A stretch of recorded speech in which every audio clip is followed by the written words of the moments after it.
인터넷을 하다가 이런 글을 봤습니다. 새 제품으로 구매한 팔찌가 너무 엉망이어서 금은방에 따지러 갔다는 내용인데요. 제작한 금은방에서는 원래 순금의 무른 특성 때문에 그렇다는 답변을 내놓았다고 합니다. 물론 순금 제품은 다른 14K나 18K에 비해서 스크래치나 찍힘 현상이 비교적 쉽게 나타난다고는 하지만 그렇다고 해도 비싸게 구매한 새 제품인데 이 정도로 엉망인 제품까지 이해를 해줘야 되는 걸까요? 도대체 순금은 원래 무르다 이런 말로 어느 정도까지 이해를 해야 되는 걸까요? 오늘은 순금의 스크래치가 왜 쉽게 생기는지 알아보고 또 어떤 상황에서 이렇게 스크래치가 생기는지 알아보도록 하겠습니다. 순금 제품을 디자인하고 제작할 때마다 소비자분들은 어떤 제품을 좋아할까 이런 고민을 하게 되는데요. 소비자분들에게 직접 피드백을 받을 기회는 많지 않기 때문에 저는 출퇴근 시간을 이용해서 순금을 좋아하시는 분들은 어떤 걸 좋아하시는지 또 어떤 게 불편하신지 후기를 자주 찾아보는 편입니다. 그렇게 후기를 찾아보게 되면 제가 만든 제품의 후기가 아니더라도 어떤 게 인기가 있고 또 어떤 게 불편한지 알게 되는데요. 그런데 이런 후기들을 찾아보게 되면 항상 나오는 이야기가 있습니다. 바로 새 상품에 스크래치가 있다 이런 이야기인데요. 이 부분 때문에 금은방과 소비자분들 사이에서 갈등의 상황이 많은 것 같아요. 그럴 때마다 금은방에서는 항상 하는 이야기가 있죠. 순금은 원래 무르기 때문에 스크래치가 생깁니다. 이런 이야기예요. 여러분들은 이 말에 대해서 어떻게 생각하시나요? 제가 스크래치를 나는 이유를 한 3가지 정도 생각해 왔는데요.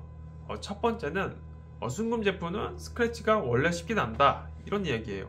많이 들어본 이야기고 또 앞에서도 한 이야기인데요. 순금은 펴지거나 늘어나는 성질이 매우 높기 때문에 순금 제품은 일상적인 사용에서도 긁히거나 찌그러질 수 있는데요. 그 이유는 순금은 경도가 낮은 금속이기 때문입니다. 금속이 얼마나 단단한지 나타내는 지표인 모스 경도를 보면은 순금은 2.5에서 3 정도로 금속 중에서는 좀 낮은 편에 속하는데요. 그렇기 때문에 일상적인 활동에서 다른 물건들에 긁히거나 부딪혀서 스크래치가 생길 수 있습니다.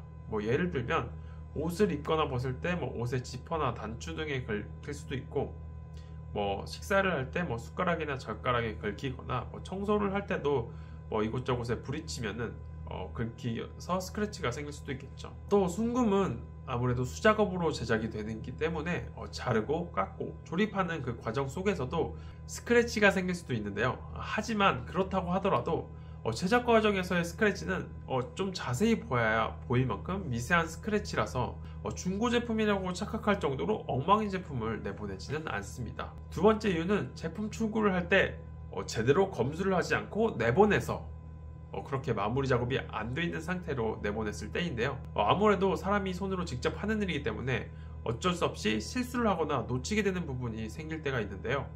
아무리 그래도 어떻게 검수를 못해? 한두 명이 검수하는 것도 아니고 이렇게 말씀하실 수도 있는데 맞는 말이에요. 공장에서도 검수해, 도매에서도 검수해, 소매에서도 검수해 이렇게 여러 곳에서도 검수를 하게 되는데 정말 신기하게도 일을 하다 보면 몇 년에 한 번씩은 이런 일이 생기더라고요. 꼭 한 번씩. 물론 이런 실수들을 줄이고 이런 게 중요해서 소비자분들이 이런 제품을 안 받게 하는 것도 중요하지만 가끔씩 이런 실수나 이런 놓치는 부분 때문에 소비자분들께서 퀄리티 안 좋은 제품을 받아보시는 그럴 때도 있습니다. 그리고 마지막 이유는 중고 제품을 상품화해서 출고시키는 거예요. 이런 식으로 운영하는 금은방들은 제가 많이 보지 못했지만 가끔씩 이런 양심 없는 매장에서 이런 식으로 이득을 보기 위해 매입받았던 제품을 다시 깨끗하게 상품화시켜서 판매를 하는 거예요. 그렇게 판매를 하게 되면 세공비를 들이지 않고 그리고 손님한테는 세공비를 받아서 그런 이득을 취하는데 중고 제품을 상품화시키면 정말 새 상품과 다를 바 없이 정말 깨끗하게 상품을 할 때도 있지만 원래도 좀 오래 사용한 팔찌를 상품화를 시킨다면 좀 티가 나는 제품들도 있습니다. 저희 공장에서도 상품화해달라는 수리가 가끔씩 들어오는데요. 그렇다고 모든 상품화 수리가 나쁜 것은 아닙니다. 소매에서 보통 이렇게 매장에 깔아놓은 제품들을 오래 손님들한테 착용해 보시라고 하다 보면은 그 팔찌가 스크래치가 나거나 좀 빛을 발할 때가 있는데요. 그럴 때 좀 상품화를 해서 다시 예쁜 걸 손님들한테 보여드리기 위해서 상품화를 요청하는 경우도 있고, 아니면 그냥 일반 손님분들께서 팔찌를 착용하시다가 나는 이거 좀 깨끗하고 이쁘게 착용하고 싶어 해서 상품화를 부탁하는 경우도 있습니다. 이렇게 부도덕한 경우는 매우 드문 일이니까 너무 걱정은 안 하셔도 될 것 같지만 그래도 이런 일이 있다라는 것 정도는 알고 계시면 좋을 것 같습니다. 오늘은 순금 스크래치에 대해서 한번 알아봤는데요.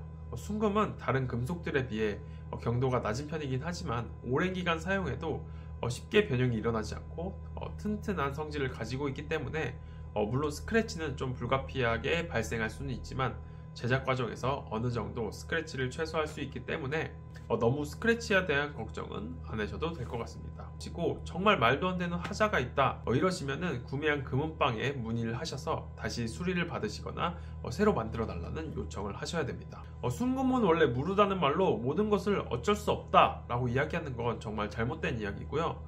그렇다고 너무 완벽한 상태를 기대하고 있다면 어느 정도 스크래치는 발생할 수 있다는 그 순금의 특성을 좀 이해를 하고 계셔야 만족감이 떨어지고 기대에 못 미치는 상황이 오는 걸 좀 방지할 수 있어요. 어느 정도 그래서 소비자분들도 순금의 특성을 조금 이해하고 계셔야 합니다. 물론 이거는 판매자가 잘 소비자님들에게 이해시키고 이야기를 잘 해야 되는 부분이겠죠. 금은방과 소비자의 갈등은 사실 이것뿐만 아니라 정말 다양한 갈등이 있는데 특히 이런 금에 관한 정보들은 소비자분들은 알기 어렵고 금은방 종사하시는 분들은 좀 많은 정보를 알고 있다 보니까 정보의 비대칭으로 이런 갈등이 많이 생기는 것 같은데요. 아무래도 금 같은 거는 돈과 완전 직접적으로 연관이 되어 있기 때문에 좀 더 예민하게 느껴지시는 것 같습니다. 제가 앞으로 일반인들은 잘 알 수 없는 정보들을 이야기를 많이 유튜브 통해서 많이 해드릴 테니까요. 혹시 금에 대해서 관심이 있으시거나 아니면 금을 좋아하시는 분들이라면 저희 채널 구독 한 번만 눌러주시면 감사할 것 같습니다. 오늘 영상은 여기서 마무리하고요. 끝까지 봐주셔서 감사합니다. 즐거운 하루 되세요.